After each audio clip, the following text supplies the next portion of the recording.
Yo era el último en llegar y el último en irme, no porque fuera particularmente responsable ni porque disfrutara del trabajo, sino porque me habían asignado la tarea más absurda, monótona y silenciosa del mundo: revisar que los archivadores de la planta baja estuvieran en orden.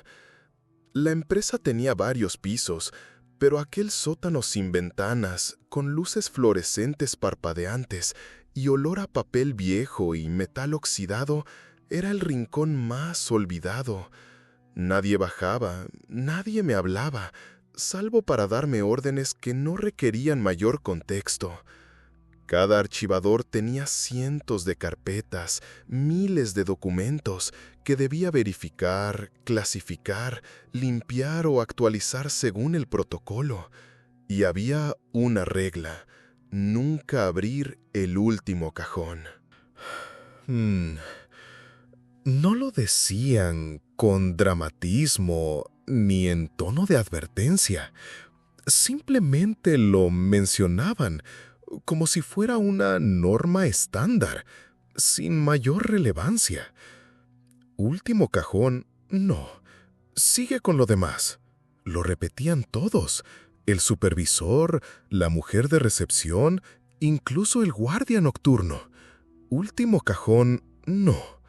Como si fuera un simple trámite burocrático que nadie se tomaba en serio, pero que todos seguían con una convicción casi autómata. A veces me preguntaba si era una especie de broma, una tradición absurda o una forma de mantenernos a raya, como los botones falsos en los ascensores que no llevan a ningún piso. Durante los primeros meses no sentí curiosidad. Había tanto trabajo acumulado que ni siquiera podía pensar en desviarme de mis tareas. Documentos del año 80 y tantos, carpetas amarillentas con manchas de humedad, notas manuscritas difíciles de leer, códigos sin explicación aparente. Todo parecía hecho a propósito para confundirme. Pero con el tiempo, el tedio se volvió más grande que el miedo. Y fue entonces cuando empecé a preguntarme qué había en esos cajones.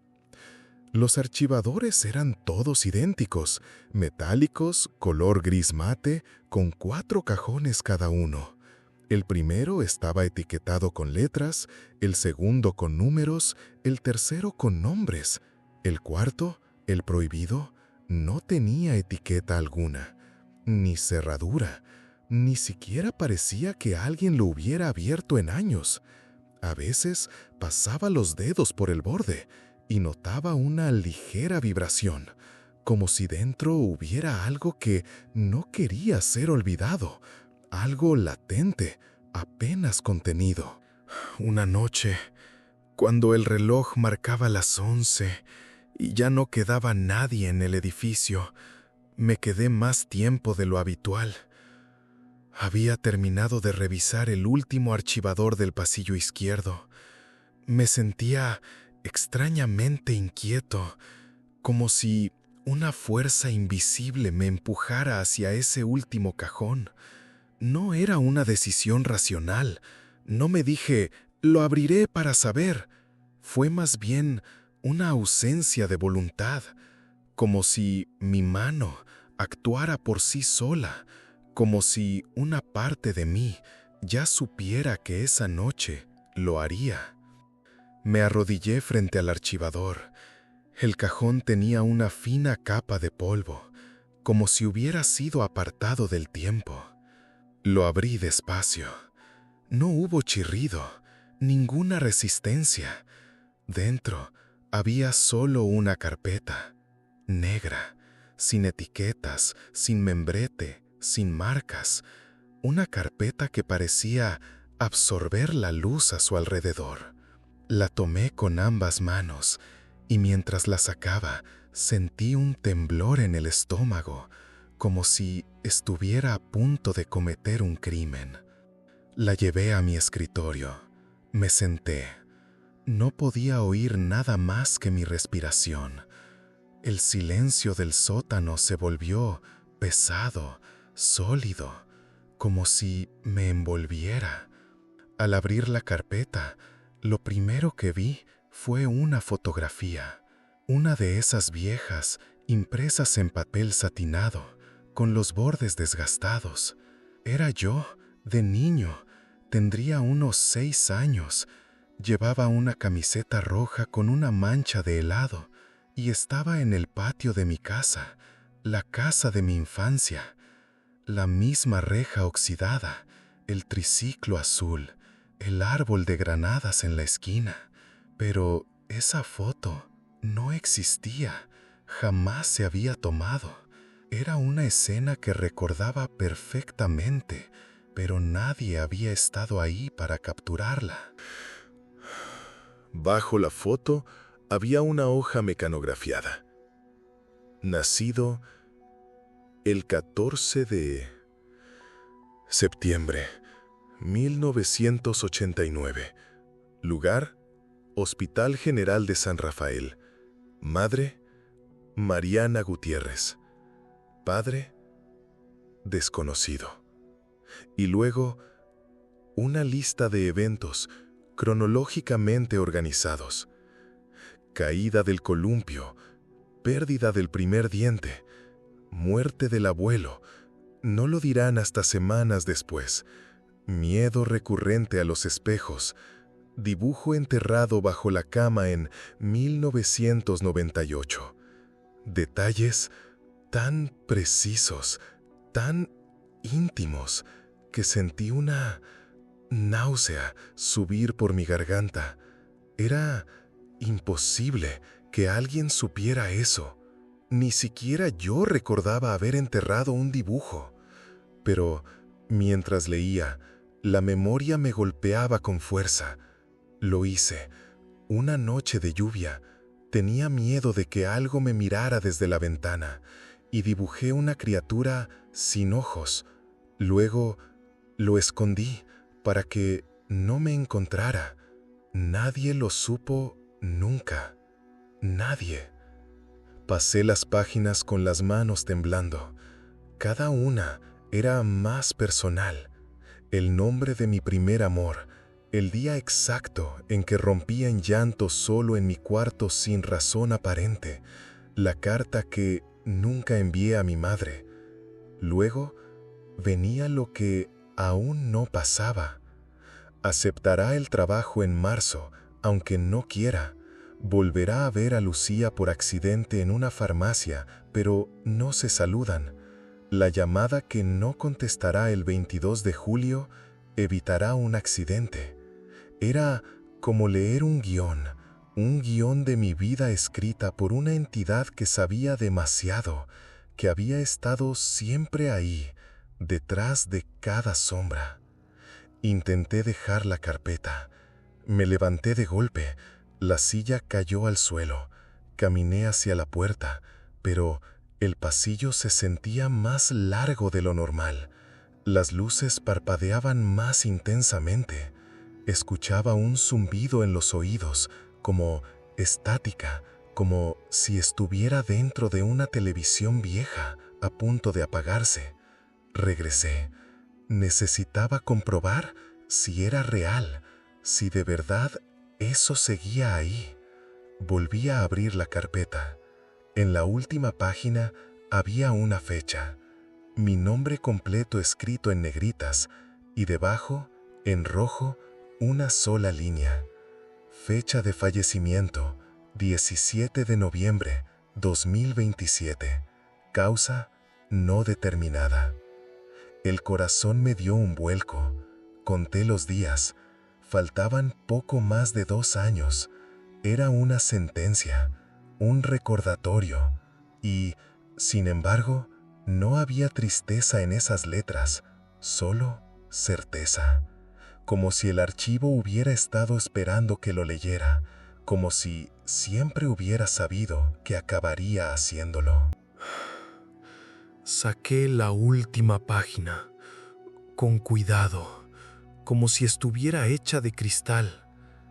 El papel era más grueso, como una hoja de cartulina, y tenía una textura que me recordó al reverso de una fotografía antigua. La tinta roja no había sido impresa, estaba escrita a mano, con letra firme, inquebrantable, sin titubeos, una línea, una sentencia. Estuve mirándola durante minutos, con los ojos fijos, como si pudiera hacer que desapareciera si parpadeaba lo suficiente. Pero no desapareció, no se desvaneció, seguía ahí, firme, como una verdad que ya no podía desleerse. El cuerpo me pesaba, la garganta se me cerró. Quise llorar, pero no pude. Quise gritar, pero la voz no salía.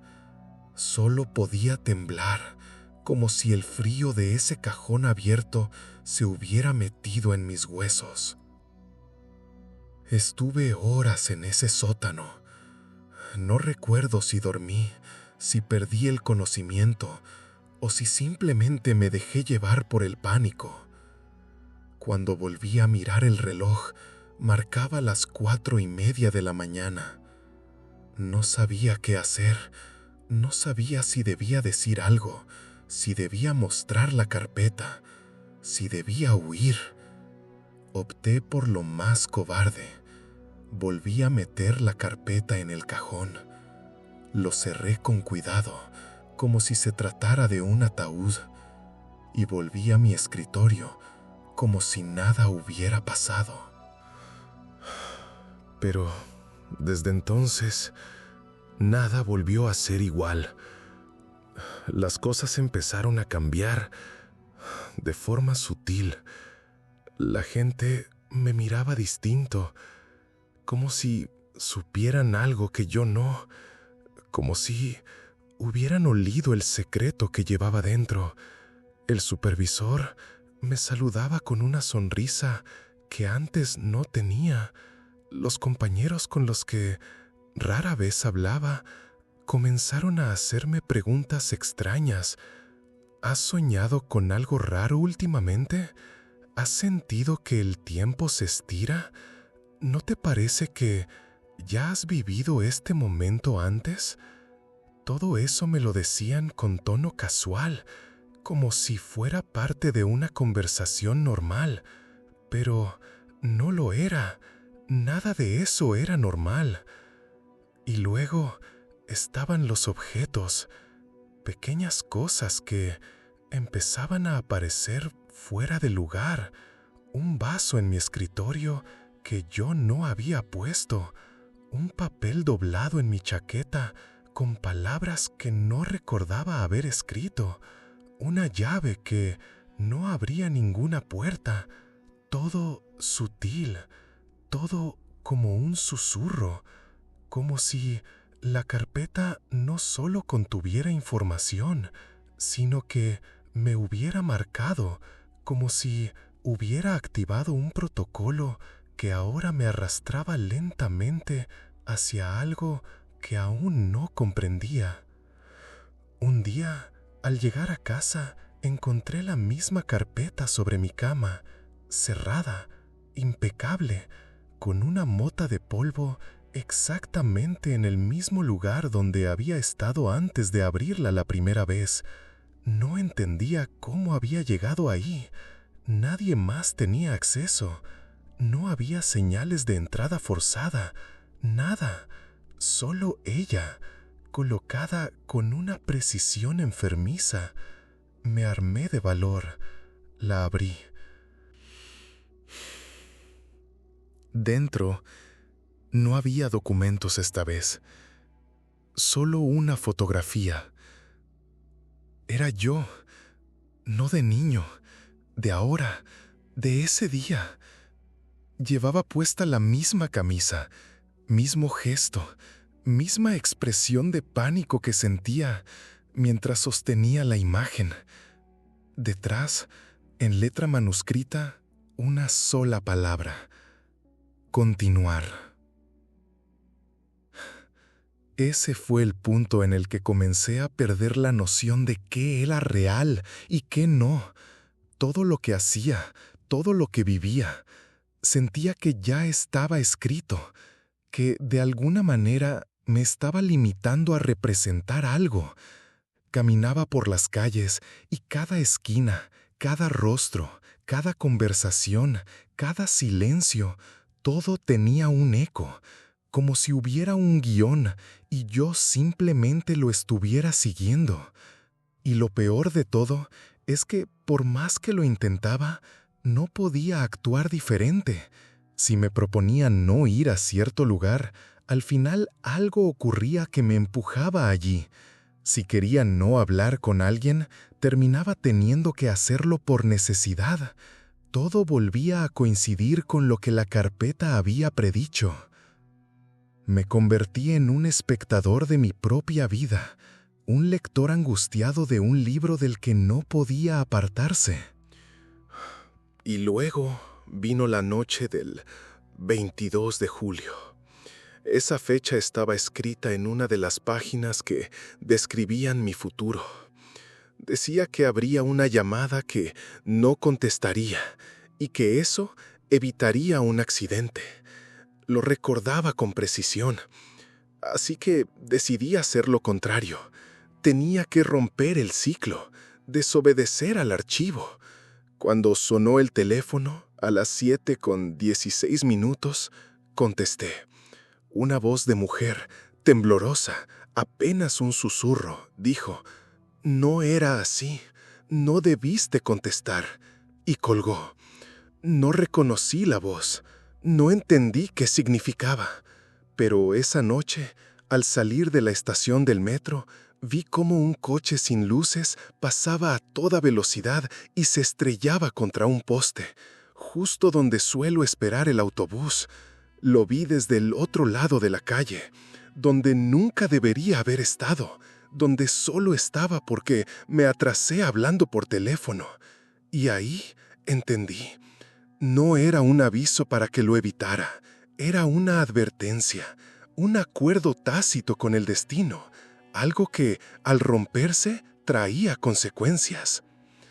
Empecé a tener sueños raros, con puertas sin manija, con pasillos infinitos de archivadores, donde cada cajón estaba abierto y todos contenían carpetas negras. Me veía a mí mismo caminando por ellos, leyendo cada uno. Cada vez que abría una carpeta, me descomponía un poco más, perdía color, perdía forma. En algunos sueños ya no tenía rostro. En otros leía sobre cosas que no entendía. Instancia 342A, divergencia iniciada, fase de retroalimentación consciente. Palabras que no tenían sentido, pero que me despertaban empapado en sudor. Una vez soñé con el último cajón del último archivador. Lo abría y dentro no había carpeta, solo un espejo. Pero al mirarme, no veía mi reflejo. Veía a un hombre mayor, con los ojos completamente blancos, sentado en mi escritorio, mirando fijamente a la nada. Llevaba mi misma camisa, mis mismos gestos, y tenía la carpeta sobre las piernas, abierta, con una fecha más allá del 2027, una fecha que aún no había llegado. Desperté ese día con una presión en el pecho que no podía explicar. El sueño del espejo seguía latiendo detrás de mis ojos como una imagen quemada. Me levanté, fui al baño y por un momento evité mirarme al espejo. No sabía qué esperaba ver, pero tenía miedo de encontrar a ese otro yo, viejo, con los ojos blancos. Cuando por fin lo hice, mi reflejo era el mismo de siempre, pero con algo distinto.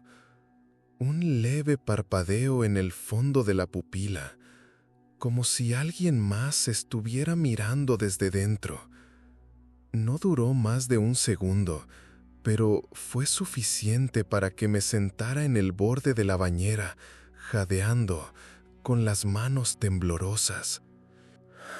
Esa mañana llegué a la oficina más temprano de lo normal.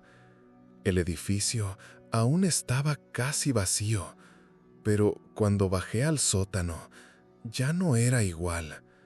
Las luces no encendían con el mismo zumbido. El olor no era solo a papel húmedo, sino también a óxido y algo más, algo rancio, como carne envejecida. El ambiente estaba más frío, aunque no había ningún ventilador ni aire acondicionado funcionando. Me acerqué al archivador. El cajón estaba cerrado, perfectamente alineado, como si nunca lo hubiera abierto. Me quedé observándolo, dudando. ¿Debía volver a abrirlo? ¿Ver si la carpeta había cambiado? ¿Si la fecha seguía ahí, escrita con tinta roja? Pero no lo hice. No ese día. Me senté frente al escritorio e intenté seguir trabajando. Archivadores normales, carpetas llenas de nombres de gente que no conocía, de trámites inútiles, informes de incidentes que parecían no importar, pero mi mente volvía una y otra vez a la misma idea. Si en uno de esos cajones estaba mi historia, ¿cuántas otras estaban allí también? Entonces lo hice. Saqué al azar carpetas de otros archivadores. Abrí una. Decía Luis M., sin apellidos. Dentro, una secuencia similar. Fotos, fechas, eventos de infancia. Una hoja final con su fallecimiento, 12 de marzo de 2014. Busqué otro. Carolina S., mismo patrón, mismo destino. Incluso una foto de ella en el hospital, respirando por una mascarilla de oxígeno, con la fecha escrita sobre el borde inferior de la imagen. Última imagen registrada. La sangre se me heló. Aquello no era un archivo de empleados. Era un cementerio ordenado alfabéticamente. Comencé a sacar más carpetas, uno tras otro. Todos los nombres tenían un fin ya escrito, un número exacto de días vividos, algunos aún por cumplirse, otros ya vencidos. Encontré uno con la fecha de esa misma semana. Decía Andrés C., y al abrirlo, lo reconocí. Era el chico del área de mantenimiento, el que siempre silbaba una canción mientras empujaba su carrito de herramientas. Revisé la fecha. Era mañana. No podía quedarme con esa información. Tenía que advertirlo. Salí del sótano como un demente. Subí las escaleras corriendo. Busqué por todo el edificio. Cuando lo encontré, estaba en la azotea, ajustando una antena. Le grité su nombre. Me miró, sorprendido. Le dije que tuviera cuidado, que no hiciera nada raro, que no subiera a lugares altos. Me miró como si estuviera loco. Me preguntó si me sentía bien. Le mentí. Le dije que era solo una corazonada. Al día siguiente, supe que cayó. El barandal de la azotea se había soltado. Lo encontraron sobre el concreto. No murió al instante. Agonizó durante 7 horas, exactamente como decía el archivo. Ese fue el momento en el que entendí que no era solo una prisión personal. Era un archivo del destino, una base de datos de existencias, y que alguien, algo, lo administraba. Después de eso, las carpetas comenzaron a aparecer por sí solas, en mi escritorio, en mi silla, en la mochila. Abría una y encontraba los secretos más oscuros de personas que apenas conocía. Un guardia que había empujado a su hermano por las escaleras cuando era niño. Una recepcionista que había escrito cartas suicidas cada cumpleaños sin nunca enviarlas. Un gerente que llevaba años escondiendo los restos de una infidelidad que destruyó 2 familias. Estaban todos ahí, con pruebas, con documentos, con fechas finales. Y entonces apareció una distinta. No era negra, sino gris, con bordes metálicos y una textura que me resultaba ligeramente húmeda al tacto. No tenía nombre afuera, solo un número. Instancia 278B, observador activo. La abrí con más miedo que curiosidad. Dentro había una sola hoja. Decía: este archivo ha sido leído. El protocolo ha comenzado. Ya no puede salir. Y debajo, una firma que no era letra, ni palabra, ni símbolo reconocible. Era una espiral, dibujada con tinta roja, girando en un patrón imposible.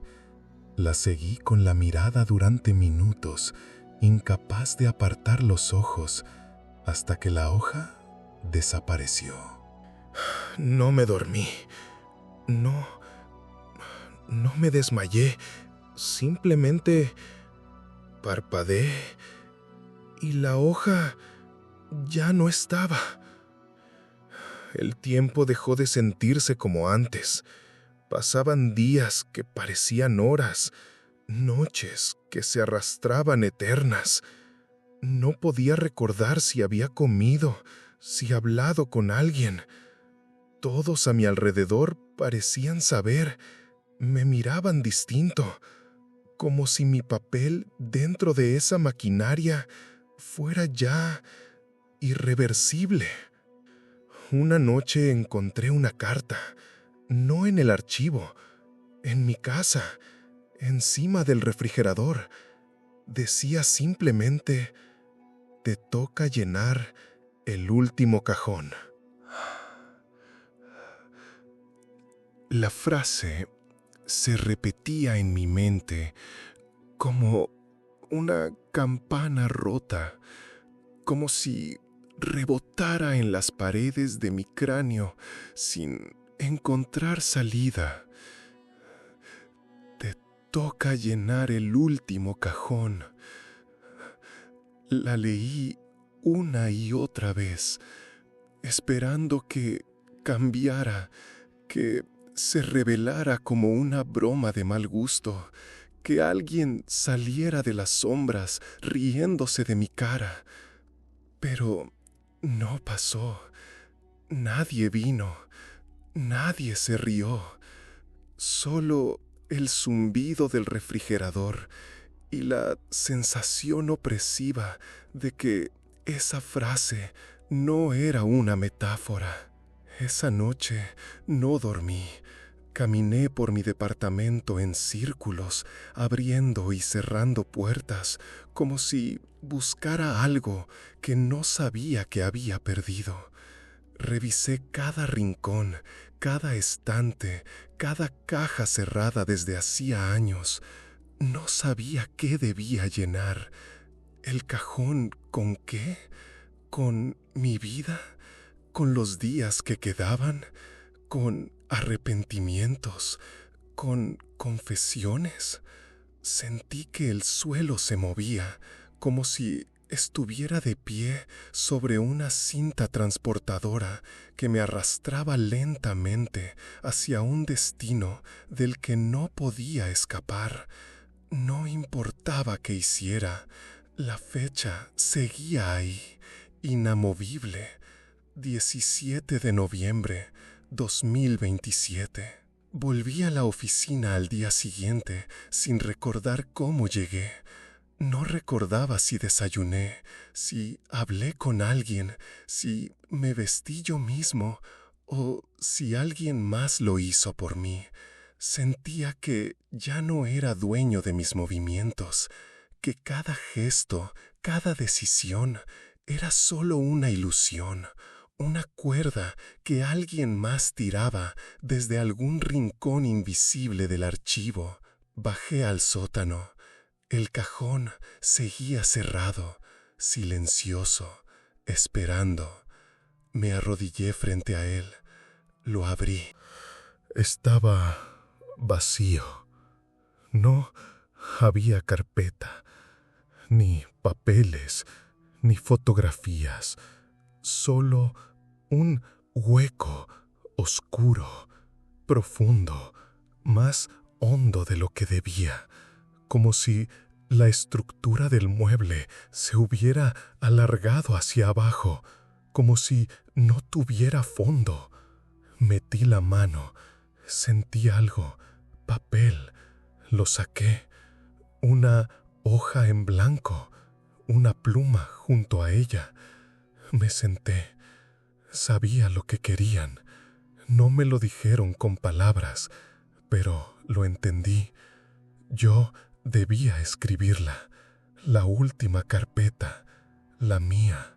Durante los siguientes días empecé a llenarla, a recordar, a anotar cada evento con la misma precisión que las carpetas negras. Intenté ser honesto, brutalmente honesto. Escribí sobre mi infancia, sobre mis silencios, sobre las veces que tuve miedo y no lo dije, sobre los pensamientos más oscuros que nunca pronuncié. Escribí sobre la mujer que amé en secreto durante 3 años, sobre el amigo al que traicioné, sobre la noche en que deseé desaparecer. Llené páginas, decenas, cientos, y mientras más escribía, más sentía que algo dentro de mí se desprendía, como si al ponerlo en papel ya no me perteneciera, como si me deshiciera pedazo a pedazo. Una tarde, al volver a casa, encontré algo nuevo. La carpeta, negra, la original, estaba abierta sobre mi mesa y dentro había una hoja nueva. No la escribí yo.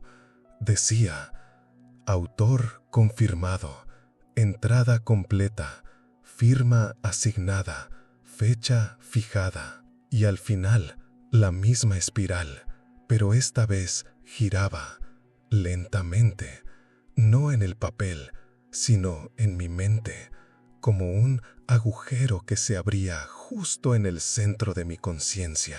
Supe entonces que la historia ya no se trataba de mí, o tal vez nunca se trató, que yo era simplemente el instrumento, el escriba, el encargado de llenar el último cajón. Ya no me sentía humano, ni siquiera sentía miedo. Era como si me hubiera vuelto parte del archivo, como si mis dedos ya no escribieran lo que vivía, sino lo que debía ser vivido. Comencé a redactar carpetas nuevas, con nombres que no conocía, historias que no eran mías, con una certeza que me dolía reconocer. Todo lo que escribía se cumplía. Descubrí que podía hacerlo, que la carpeta no era un castigo, era una herramienta. Y entonces lo hice. Empecé a probar. Escribí una muerte, la de una mujer en otro país, Un nombre al azar, una fecha, una forma de caer. Lo hice con asco, con culpa, pero lo hice. 3 días después, apareció en las noticias. Nombre, causa, lugar, todo igual, exacto. Sentí que vomitaba algo que no tenía forma, algo más allá del asco, algo que era poder o condena. No podía parar. Ahora entiendo lo que significa ser el encargado del último cajón. No es vigilarlo, es llenarlo, es actualizarlo, es escribir las vidas, las muertes, los errores y los castigos. Hay otros archivadores, otros cajones, otras personas como yo, en otros lugares. No lo sé, pero este me pertenece. Este es mi dominio, mi cárcel, mi templo, mi lápida. Faltan semanas para el 17 de noviembre. Sigo escribiendo, cada noche, en silencio, en la oscuridad.